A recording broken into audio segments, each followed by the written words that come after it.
Mesdames et messieurs, amis de la télévision responsable, merci de nous faire confiance. Vous êtes dans votre tranche magazine en réalité des faits.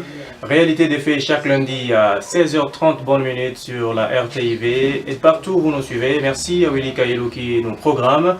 Merci au pasteur Jeff Kassongo qui nous supervise. Pour aujourd'hui, nous voulons bien analyser ou encore faire une rétrospective par rapport au déroulement de la campagne électorale sur toute la province, pourquoi pas sur la ville de Lubumbashi, et comme invité Augustin 116, Master Augustin Gay. Ok, bonjour. Bonjour. Merci encore une fois de plus d'accepter notre invitation sur les antennes de la RTV. C'est moi qui vous remercie de m'avoir donné cette opportunité. Et voilà, c'est avec lui, Augustin Gay Okwe 116, que nous allons débattre sur cette question.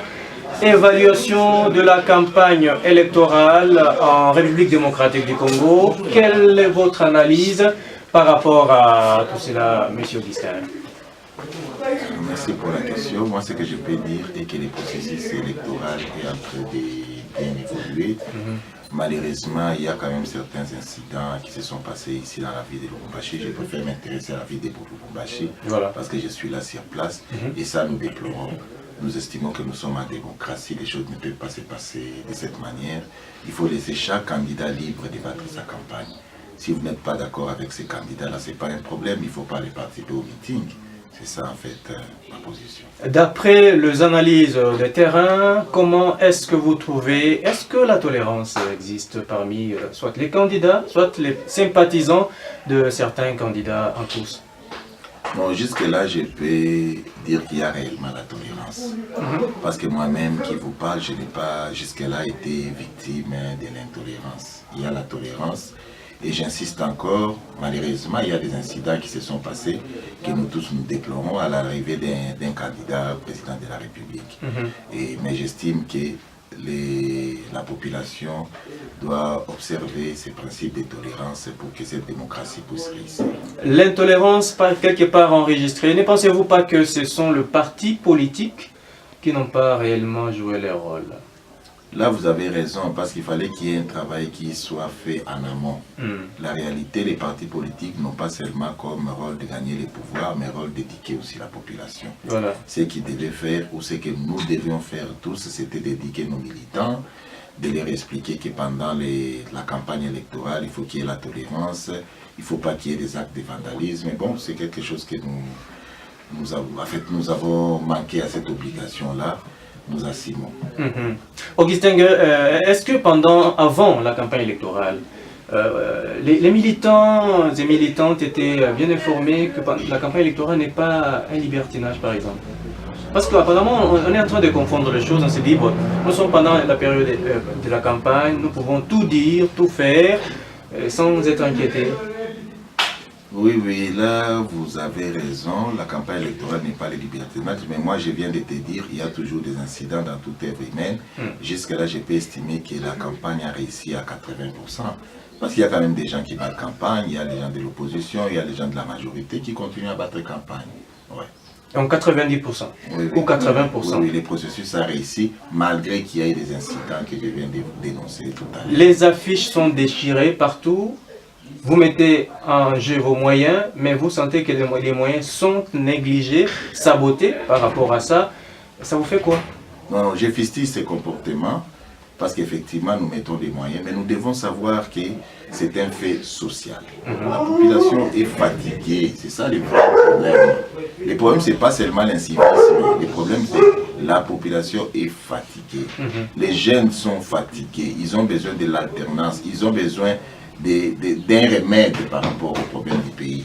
Mais lorsqu'ils se rendent compte, il y a presque la même chose. Vous voyez par exemple en 2000, les élections passées, il y avait les polos qui battaient les pleins, il y avait les 1000 francs qui battaient les pleins. Et on voit, oui, en 2011, mais on voit certains candidats continuer avec la même chose. Ils se disent, ces candidats ici, une fois élus, ils vont encore partir. Et ces affiches-là seront nécessairement déchirées, malgré que nous nous déplorons.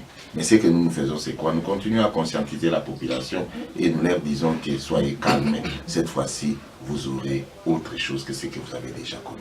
Mais moi, je pense que la meilleure façon de sanctionner n'était pas de déchirer les calicots, les badges ainsi que les affiches, mais plutôt aux urnes directement, à dire voilà, tel monsieur ou telle dame, on l'avait élu, mais malheureusement, rien n'a été fait, et que maintenant, on ne pourra pas lui faire confiance. Ça, c'est la meilleure façon de faire, c'est l'idéal. Mais les faits sociaux sont imprévisibles. Là, vous pouvez demander aux sociologues, ils vont vous dire la même chose. La réaction de la population, c'est difficile de les contrôler. Je pense que vous-même, vous êtes en train de voir, c'est que l'ensemble des partis politiques étaient en train de prévoir, c'est pas ce qui est arrivé. Les sondages sont en train d'évoluer autrement, tout est en train d'évoluer autrement. C'est parce que ce sont les faits sociaux, on ne peut pas les prévoir. Mais nous, en tant que leaders politiques, nous continuons à conscientiser cette population. La population a longtemps souffert, vous l'avez dit dans votre allocution tout à l'heure. Vous avez été sur terrain plusieurs fois. De quoi est-ce que cette population est inquiète? Ce que je peux vous dire est que tous les aspects sociaux de notre population est un problème. Il y a les problèmes de courant partout, il y a les problèmes de l'eau partout. Et actuellement, je vous avais dit la fois passée, il y a même les problèmes des bunga, qui est les fondamental. Il y a les problèmes des farines de maïs. Bref, il y a des problèmes à tous les niveaux. Le Congo est à refaire. Nous devons nous mettre ensemble pour réfléchir comment nous pouvons redresser le Congo. Nous allons commencer par où? C'est ça les vrais problèmes. Mais moi, ce que je vais demander aux différents leaders politiques, que chacun puisse se concentrer dans les domaines dans lesquels il est spécialiste, où il peut amener des changements. Mais le problème est généralisé. C'est comme si nous avons un cancer, que je peux, si vous me permettez, je peux appeler ça les cancers congolais. Oui. Le malaise est complètement généralisé. Et puisque vous avez parlé par exemple de l'affaire, la hausse de prix de maïs, mais Augustin Ngué, agronome de formation, master, en tout cas, est-ce que cette situation ne vous dépasse pas votre entendement? Non, ça ne peut pas dépasser mon entendement aujourd'hui en tant que leader, parce que d'abord nous connaissons les principes, comment il faut faire pour baisser les prix des maïs. Ce qu'il faut faire, c'est quoi? C'est les produire. Mais les vrais problèmes au Congo, les gens ne produisent pas. Vous avez l'exemple de votre fameuse ferme sur la route Kasumbalesa, c'est encore quoi les projets. Vous avez l'exemple, qu'est-ce que vous avez fait? Village agricole. Les villages agricoles, est-ce qu'on peut appeler ça village agricole? Vous avez dépensé beaucoup d'argent, des millions, mais si vous faites l'évaluation, vous allez vous rendre compte que c'est zéro. Mais malheureusement, les animateurs de ces projets, aujourd'hui, ils viennent encore pour qu'ils soient élus. Aujourd'hui, ils présentent les photos, mais la population n'a qu'à voir ce qui s'est passé. Donc le vrai problème des prix des maïs est que les Congolais ne travaillent pas. Nous ne produisons pas. Mais nous avons des ingénieurs agronomes, nous avons des moyens, mais il n'y a pas des gens qui se concentrent par rapport à cela. Aujourd'hui, tous les dirigeants sont en campagne. Vous pouvez vous rendre compte que même certains inspecteurs dans les institutions publiques, ils sont en campagne. Dans quel pays les choses peuvent se faire de cette manière? Si tu choisis de faire la politique, tu dois démissionner pendant la période électorale. Maintenant, imaginez-vous si tu étais inspecteur en charge de cette affaire des maïs. Maintenant, tu es en campagne, quand tu vas réfléchir pour résoudre ces problèmes des prix des maïs. Mais la lettre de mise en disponibilité, peut-être? Ah, ne vous en faites pas. Au Congo, il y a tout. Au Congo, je vous assure qu'il y a tout. Est-ce que tous ces principes ont été respectés? Je ne pense pas. Ils sont là, vous avez des ministres, tous vos ministres sont en campagne. Ce n'est pas normal, ils utilisent les moyens de l'État. Mais Augustin Ngué, toute cette expertise, vous la gardez pour vous-même, vous ne voulez pas contribuer également à ce que la souffrance de la population soit éradiquée? Non, maintenant je suis disponible et je demande à cette population de me donner cette opportunité pour qu'elle puisse bénéficier de mon expertise. Je suis disponible. En dehors de ce qui se passe actuellement, qu'est-ce que vous comptez faire? En dehors de ce qui se passe, quoi concrètement? Dans la vie, bien sûr, vous avez soulevé beaucoup de difficultés sur le plan social, bien sûr, quand vous avez effectué vos descentes sur terrain. Qu'est-ce qui vous vient en tête pour résoudre toutes ces difficultés? En fait, actuellement, je suis d'abord concentré à répondre à la question comment gagner les élections. C'est ça qui m'intéresse actuellement, mais je me dis, dès que nous sommes élus, il faut vite s'attaquer aux problèmes. C'est difficile de s'attaquer aux problèmes congolais parce que les problèmes sont multiples. Alors moi, je préfère m'intéresser d'abord au problème du ventre, qui est un problème d'insécurité alimentaire. Je préfère m'intéresser d'abord au problème de la disparition de notre forêt, qui est un problème réel qui contribue au changement climatique, à tout ce que nous connaissons aujourd'hui comme érosion, comme problèmes liés à l'environnement. C'est ça des questions prioritaires pour moi. Une autre question me vient en tête. Si Augustin Okwe est quelque part, donc parlementaire demain ou après-demain, est-ce que l'affaire de Toit pourra revenir à l'Assemblée? L'affaire des Toits et des Bantous. Non, je connais très bien la question. Je pense que nous allons voter des lois pour éviter cette discrimination. Et les Toits vont trouver la solution par rapport à leurs problèmes. Je vous avais toujours dit que le vrai problème, c'est la discrimination de cette population-là. Rassurez-vous que ça sera résolu. Je sais qu'il y a même des lois qui sont disponibles, qui ont déjà été votées, mais le problème, c'est l'application. Le problème du Congo, c'est plus l'application. Des lois sont votées tous les jours, et des bonnes lois, bien sûr. Et ne pensez-vous pas que vous serez peut-être bloqué par rapport à la mise en application de toutes les initiatives en question? Nous ne pouvons pas être bloqués parce que lorsque vous me voyez en campagne, je suis en veste rouge. Ma veste rouge veut tout simplement dire que je suis prêt à tout pour défendre les intérêts de cette population-là. On ne peut pas être bloqué. Il y a des stratégies que nous pouvons utiliser. La preuve en est qu'aujourd'hui, vous nous voyez, nous sommes presque partout en ville. Vous allez demander, vous allez vous poser la question, c'est parce qu'Augustin a beaucoup de moyens? Non, non, c'est pas parce qu'Augustin a beaucoup de moyens, mais c'est parce qu'il a la tête pour réfléchir. De la même façon, nous avons fait pour actuellement être présent partout, nous allons le faire pour être présents aussi dans toutes les institutions en étant dans l'Assemblée. La population s'interroge, est-ce que le monsieur qui vous parle tout le temps avec beaucoup plus de douceur, de gentillesse, demain vous l'appellerez, il ne prendra jamais son téléphone? Apparemment c'est comme ça que vous avez caché ces comportements-là. Non, non, ce qui est vrai est que j'ai toujours été disponible et je le serai toujours.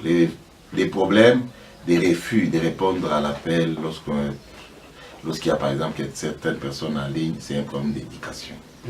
Je suis quelqu'un qui est ici d'une très bonne éducation. J'ai étudié dans les écoles catholiques depuis l'enfance et je vous rassure que rien ne peut arriver de cette manière-là. C'est plus des problèmes de choix. Oui, la population a fait un très mauvais choix des gens qui devaient les diriger. C'est comme ça qu'ils sont en train d'assimer. Vous savez bien que chaque population mérite les dirigeants qu'il a. Augustin Okwe 116, quelle garantie la population doit avoir pour votre part, bien sûr? Oui, le problème des choix, c'est un problème de confiance.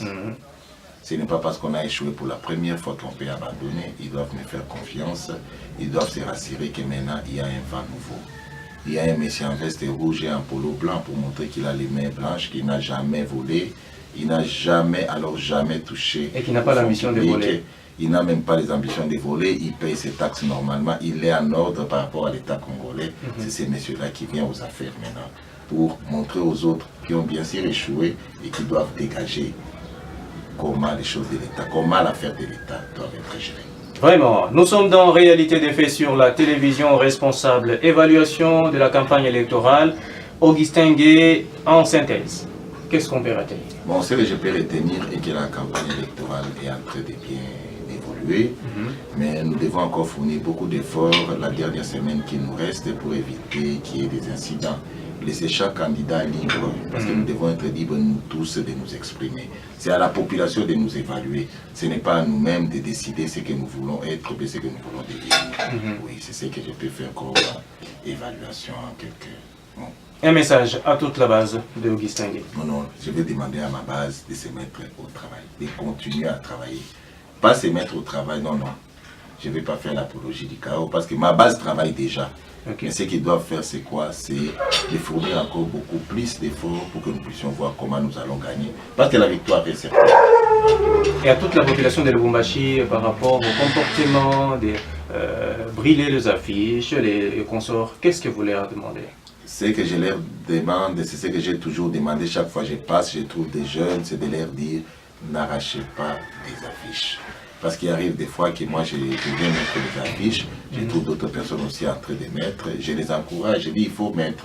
Parce que c'est ça les jeux même démocratiques. Voilà. Donc nous devons tous mettre et la population elle-même doit choisir qui elle doit voter. C'est ça. Augustin Gué, qu'est-ce que nous on n'a pas dit?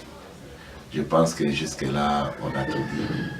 Continuer à nous battre démocratiquement, je pense que la victoire est de notre côté.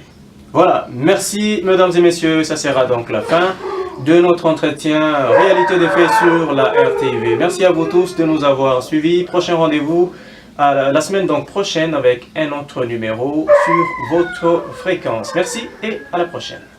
Merci.